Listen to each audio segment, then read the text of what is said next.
जय हिंद। नमस्कार साथियों, आप सभी लोगों का मोस्ट वेलकम है आज के इस नए क्लास में।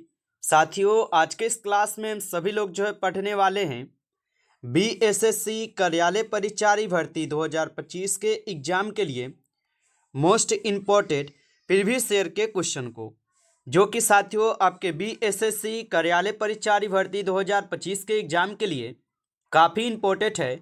तो आप सभी लोग इस क्लास को बिल्कुल अच्छी तरीके से लास्ट तक देखिएगा और इस क्लास में दिए जाने वाले इन सभी क्वेश्चन को आप अच्छे से ज़रूर याद कर लीजिएगा, जिससे कि आप अपने एग्जाम में सभी क्वेश्चन को आसानी तरीके से बना पाएंगे। तो चलिए साथियों, क्लास को स्टार्ट करते हैं। उनसे पहले यदि आप इस चैनल पर पहली बार जुड़े हैं तो साथियों आप इस चैनल को सब्सक्राइब कर लीजिए और सब्सक्राइब करके आप ऑल नोटिफिकेशन को भी ऑल पे दबा लीजिएगा, जिससे कि जब भी कोई नई क्लास हो सबसे पहले क्लास का नोटिफिकेशन आपके पास पहुंच सके।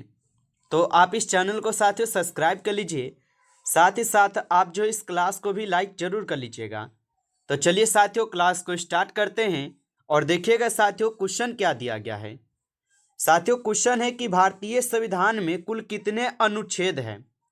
चलिए साथियों आंसर लगाएंगे। ये सभी क्वेश्चन साथियों इंपॉर्टेंट और सिलेक्टेड क्वेश्चन लिए गए हैं और आपके पेपर में साथियों 100% ये सभी क्वेश्चन आने वाला क्वेश्चन है। आप अच्छे से इनको याद कर लीजिएगा और बताइए साथियों कि भारतीय संविधान में कुल कितने अनुच्छेद है। तो भारतीय संविधान में कुल 395 अनुच्छेद है। ऑप्शन ए यहाँ पे सही जवाब है साथियों, याद रखेंगे। अगला प्रश्न आता है कि भारत में श्वेत क्रांति का जनक किसे माना जाता है। चलिए साथियों आंसर लगाएंगे आप सभी लोग कि भारत में श्वेत क्रांति का जनक किसे माना जाता है। तो याद रखिएगा साथियों, भारत में श्वेत क्रांति का जनक वर्गीज कुरियन को मानते हैं। ऑप्शन यहां पर आपका बी सही जवाब है। इस क्वेश्चन का आंसर याद रखिएगा। अगला प्रश्न आता है साथियों कि अंतर्राष्ट्रीय योग दिवस प्रति वर्ष ये कब मनाया जाता है। बताइए साथियों कि अंतर्राष्ट्रीय योग दिवस प्रति वर्ष कब मनाया जाता है। तो याद रखिएगा साथियों 21 मई को मनाई जाती है। ऑप्शन बी लगा रहे हैं तो सही जवाब है। अगला प्रश्न देखिएगा साथियों, क्वेश्चन है कि भारत की पहली महिला राज्यपाल कौन थी। चलिए बताएंगे साथियों कि भारत की पहली महिला राज्यपाल कौन थी। तो भारत की पहली महिला राज्यपाल थी साथियों सरोजिनी नायडू। ऑप्शन ए सही जवाब है, सरोजिनी नायडू होगा, याद रखेंगे। अगला प्रश्न आता है साथियों, निम्न में से कौन सा ग्रह लाल ग्रह के नाम से भी जाना जाता है। चलिए आंसर लगाएंगे साथियों कि निम्न में से कौन सा ग्रह है जो कि लाल ग्रह के नाम से जाना जाता है। तो याद रखिएगा साथियों मंगल ग्रह ये लाल ग्रह के नाम से भी जाना जाता है। अगला प्रश्न है साथियों कि डिस्कवरी ऑफ इंडिया पुस्तक के लेखक कौन है। लगाइए साथियों आंसर क्या होगा। ये सभी क्वेश्चन साथियों काफी इंपॉर्टेंट और वीवीआई सेलेक्टेड क्वेश्चन है, जो कि साथियों आपके पेपर में 100% ये सभी क्वेश्चन आने वाला क्वेश्चन है। तो आप अच्छे से इन प्रश्न को जरूर याद कर लीजिएगा और बताइए कि डिस्कवरी ऑफ इंडिया पुस्तक के लेखक साथियों कौन हो जाएंगे। तो याद रखिएगा साथियों पंडित जवाहरलाल नेहरू जी हो जाएंगे। ऑप्शन बी यहाँ पे सही जवाब होगा। अगला प्रश्न देखेंगे साथियों कि भारत के संविधान में मौलिक कर्तव्यों की संख्या कितनी है। चलिए साथियों आंसर लगाएंगे कि भारत के संविधान में मौलिक कर्तव्यों की संख्या कितनी है। तो याद रखिएगा साथियों भारत के संविधान में मौलिक कर्तव्यों की संख्या 11 है। ऑप्शन डी सही जवाब है, 11 हो जाएंगे। अगला प्रश्न देखेंगे साथियों कि पोंगल त्योहार भारत के किस राज्य में प्रमुखता से मनाया जाता है। तो पोंगल त्योहार भारत के किस राज्य में प्रमुखता से मनाए जाते हैं। तो याद रखिएगा साथियों तमिलनाडु में। ऑप्शन डी यहाँ पे सही जवाब हो जाएंगे, याद रखेंगे। अगला प्रश्न आता है आपका कि पानीपत का प्रथम युद्ध बाबर और किसके बीच लड़ा गया था। चलिए साथियों आंसर लगाएंगे कि पानीपत का प्रथम युद्ध बाबर और किसके बीच लड़ा गया था। तो याद रखिएगा साथियों पानीपत का प्रथम युद्ध होता है इब्राहिम लोदी के बीच। ऑप्शन यहाँ पर आप लोग का सी सही जवाब है, बाबर और इब्राहिम लोदी के बीच। अगला यहाँ पे प्रश्न आता है कि भारतीय रिजर्व बैंक यानी कि आरबीआई का जो मुख्यालय है ये कहाँ पर स्थित है। बताइए साथियों कि भारतीय रिजर्व बैंक या आरबीआई का जो मुख्यालय ये कहाँ पर स्थित है। तो साथियों ये मुंबई में स्थित है। ऑप्शन डी सही जवाब है, मुंबई में हो जाएंगे। अगला प्रश्न आता है कि वर्ष 2024 में आयोजित ओलंपिक खेल किस शहर में हुए थे। तो वर्ष 2024 में आयोजित ओलंपिक खेल किस शहर में हुए थे? तो याद रखेंगे साथियों, पेरिस में हुए थे। ऑप्शन बी यहाँ पे सही जवाब है, पेरिस में। अगला प्रश्न आता है आपका कि प्रसिद्ध सांची स्तूप भारत के किस राज्य में स्थित है? बताइए कि प्रसिद्ध सांची स्तूप भारत के किस राज्य में स्थित है? तो साथियों ये आपके मध्य प्रदेश राज्य में स्थित है। ऑप्शन बी सही जवाब है, मध्य प्रदेश राज्य। अगला प्रश्न देखिएगा, क्वेश्चन है कि मेक इन इंडिया कार्यक्रम का लोगो क्या है? चलिए आंसर लगाएंगे साथियों। और साथियों आप लाइक अभी तक इस क्लास को नहीं किए हैं तो आप इस क्लास को एक बार ज़्यादा से ज़्यादा लाइक कर लीजिएगा। और चैनल पे पहली बार जुड़ रहे हैं तो आप इस चैनल को भी सब्सक्राइब कर लीजिए। और सब्सक्राइब करके आप ऑल नोटिफिकेशन को भी ऑल पे दबा के जुड़ जाइएगा, जिससे कि जब भी कोई नई क्लास हो सबसे पहले क्लास का नोटिफिकेशन आपके पास पहुँच सके। तो आप इस चैनल को सब्सक्राइब कर लीजिए। और साथियों यदि आपको PDF चाहिए तो आप कमेंट करके जरूर बताइएगा। और लगाइएगा आंसर कि मेक इन इंडिया कार्यक्रम का लोगो क्या था? तो याद रखेंगे साथियों, शेर हो जाएंगे। ऑप्शन सी सही जवाब है, शेर है। अगला प्रश्न आता है साथियों कि निम्न में से कौन सी बीमारी विटामिन सी की कमी से होती है? बताइए कि निम्न में से कौन सी बीमारी है साथियों जो कि विटामिन सी की कमी से होती है? तो याद रखेंगे साथियों, विटामिन सी की कमी के कारण स्कर्वी होती है। ऑप्शन सी सही जवाब है, याद रखेंगे। अगला प्रश्न यहाँ पे आता है कि भारत में GST कर कब लागू किया गया था? तो भारत में GST साथियों कब लागू हुआ था? तो याद रखिएगा 1 जुलाई 2017 को भारत में GST लागू होता है। ऑप्शन सी सही जवाब है। अगला प्रश्न देखेंगे साथियों, क्वेश्चन है क्षेत्रफल की दृष्टि से भारत का सबसे बड़ा राज्य कौन सा है? चलिए साथियों आंसर लगाएंगे कि क्षेत्रफल की दृष्टि से भारत का सबसे बड़ा राज्य कौन सा है? तो याद रखिएगा आप सभी लोग, राजस्थान हो जाएंगे साथियों। ऑप्शन यहाँ पे डी सही जवाब है, आप याद रखेंगे। अगला प्रश्न आपका आता है, भारत के संविधान के निर्माता के रूप में किसे जाना जाता है? चलिए साथियों आंसर लगाइए कि भारत के संविधान के निर्माता के रूप में किसे जाना जाता है? तो याद रखिएगा साथियों, डॉक्टर भीमराव अंबेडकर जी को जाना जाता है। ऑप्शन बी सही जवाब है, याद रखिएगा। अगला प्रश्न आता है साथियों कि सूर्य के सबसे नजदीक ग्रह कौन सा है? चलिए आंसर लगाइएगा साथियों, क्या होगा कि सूर्य के सबसे नजदीक ग्रह जो है कौन सा है?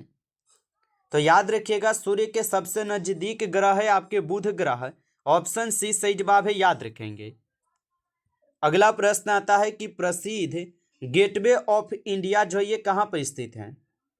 साथियों इसका आंसर आप लोग को कमेंट करना है, ठीक है। ये 90 नंबर क्वेश्चन आप लोग को कमेंट करके बताना है कि प्रसिद्ध गेटवे ऑफ इंडिया कहाँ स्थित है। चलिए आगे देखते हैं। अगला प्रश्न देखेंगे कि भारत के वर्तमान 2025 की स्थिति के अनुसार राष्ट्रीय सुरक्षा सलाहकार जो है ना कौन है? तो भारत के वर्तमान राष्ट्रीय सुरक्षा सलाहकार कौन हो जाएंगे 2025 के अनुसार? तो आप सभी लोग बताएंगे अजीत डोभाल हो जाएंगे। ऑप्शन ए सही जवाब है। अगला प्रश्न आता है, भारत में प्रथम जनगणना कब हुई थी? चलिए बताएंगे साथियों कि भारत में प्रथम जनगणना कब होती है। तो याद रखिएगा भारत में प्रथम जनगणना होती है 1872 में। ऑप्शन बी सही जवाब है, 1872 में। अगला प्रश्न देखिएगा कि भारतीय दंड संहिता किस वर्ष जो है साथियों लागू हुआ था? चलिए बताएंगे साथियों कि भारतीय दंड संहिता किस वर्ष लागू हुआ था। तो याद रखिएगा साथियों 1860 में लागू होता है। ऑप्शन ए सही जवाब है, 1860 में। अगला प्रश्न आता है कि पंचायती राज सबसे पहले किस राज्य में लागू हुआ था? बताइए साथियों कि पंचायती राज सबसे पहले किस राज्य में लागू हुआ था? तो पंचायती राज जो है सबसे पहले साथियों राजस्थान में लागू हुआ था। ऑप्शन बी सही जवाब है, यहां पर याद रखेंगे। अगला प्रश्न आता है साथियों, अमरकंटक किस नदी का उद्गम स्थल है? चलिए आंसर लगाइएगा साथियों कि अमरकंटक किस नदी का उद्गम स्थल है। तो याद रखिएगा साथियों अमरकंटक हो जाएंगे नर्मदा नदी के उद्गम स्थल। ऑप्शन ए सही जवाब है। अगला प्रश्न देखिएगा साथियों, क्वेश्चन है कि कौन सी धातु बिजली की सबसे अच्छी चालक है? चलिए बताएंगे साथियों कि कौन सी धातु है जो कि बिजली की सबसे अच्छी चालक है। तो साथियों चांदी जो है ये बिजली की सबसे अच्छी चालक होती है। अगला प्रश्न देखेंगे, रेडियल और अक्षीय शब्द जो है ये किससे जुड़े हैं? बताइए कि रेडियल और अक्षीय शब्द किससे जुड़े हैं? तो ये टायर से जुड़े हैं। ऑप्शन बी हो जाएंगे सही जवाब, टायर से। अगला प्रश्न देखिएगा कि सूर्य का प्रकाश पृथ्वी तक पहुंचने में कितना समय लगता है? तो सूर्य का प्रकाश पृथ्वी तक पहुंचने में कितना समय लगता है? तो याद रखेंगे साथियों, 8 मिनट 20 सेकेंड का समय लगता है। ऑप्शन सी सही जवाब है, याद रखेंगे। अगला प्रश्न आता है साथियों कि ब्लू मून जो है किसे कहते हैं? चलिए बताइए साथियों कि ब्लू मून जो है किसे कहते हैं? तो ब्लू मून जो है साथियों, एक महीने में जब 2 पूर्णिमा पड़ता है तो इसे ब्लू मून कहते हैं। ऑप्शन बी सही जवाब है। अगला प्रश्न आता है, विश्व में सबसे अधिक जनसंख्या वाला महाद्वीप है? चलिए बताएंगे कि विश्व में सबसे अधिक जनसंख्या वाला महाद्वीप कौन से हो जाएंगे?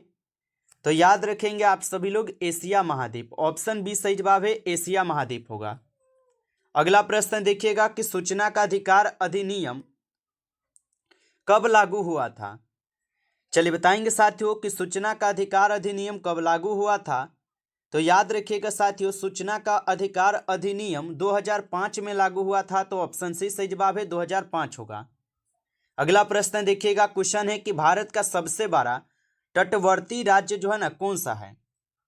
बताइए साथियों कि भारत का सबसे बड़ा तटवर्ती राज्य कौन सा है? तो साथियों ये गुजरात राज्य हो जाएंगे। ऑप्शन ए सही जवाब है, गुजरात हो जाएंगे। अगला प्रश्न आपका आता है कि जंतर मंतर का निर्माण किसने कराया था? चलिए साथियों बताएंगे कि जंतर मंतर का निर्माण किसने कराया था? तो याद रखिएगा साथियों, सवाई जय सिंह द्वितीय के द्वारा ये करवाई जाती है। ऑप्शन ए सही जवाब है। अगला प्रश्न आता है यहाँ पर कि प्रथम महिला प्रधानमंत्री कौन थी? चलिए साथियों आंसर लगाइए कि प्रथम महिला प्रधानमंत्री कौन थी? तो याद रखिएगा साथियों, इंदिरा गांधी जो है ये प्रथम महिला प्रधानमंत्री है। ऑप्शन ए सही जवाब है। अगला प्रश्न देखेंगे साथियों कि भारतीय योजना आयोग का गठन कब हुआ था? चलिए बताएंगे साथियों कि भारतीय योजना आयोग का गठन कब हुआ था? तो याद रखेंगे साथियों, भारतीय योजना आयोग का गठन होता है 1950 में। ऑप्शन बी सही जवाब है, 1950 में। अगला प्रश्न देखिएगा साथियों, क्वेश्चन है पृथ्वी की सबसे बाहरी परत जो है ना कहलाती है? चलिए बताएंगे साथियों कि पृथ्वी की सबसे बाहरी परत क्या कहलाती है? तो आप याद रखेंगे साथियों, ये क्रस्ट कहलाती है। ऑप्शन ए सही जवाब है, क्रस्ट कहलाती है, याद रखिएगा। नमस्कार साथियों, इस क्लास में टॉप 35 क्वेश्चन थे जो कि काफ़ी इंपॉर्टेंट और सेलेक्टेड क्वेश्चन थे। ये सभी क्वेश्चन साथियों, यदि आपको ये क्लास अच्छा लगा हो तो आप जो इस क्लास को साथियों ज़्यादा से ज़्यादा एक बार लाइक जरूर कर लीजिएगा। चैनल पे पहली बार जुड़े हैं तो आप इस चैनल को भी सब्सक्राइब करके ऑल नोटिफिकेशन को भी ऑल पे दबा के आप जुड़ जाइएगा, जिससे कि जब भी कोई नई क्लास हो सबसे पहले नोटिफिकेशन आपके पास पहुँच सके। तो आप इस चैनल को सब्सक्राइब कर लीजिएगा। और साथियों यदि आपको पीडीएफ चाहिए रिवीजन के लिए तो आप कमेंट करके जरूर बताइएगा। चलिए फिर मिलते हैं आपसे एक नेक्स्ट टॉपिक के साथ नेक्स्ट क्लास में। तब तक के लिए जय हिंद, जय भारत।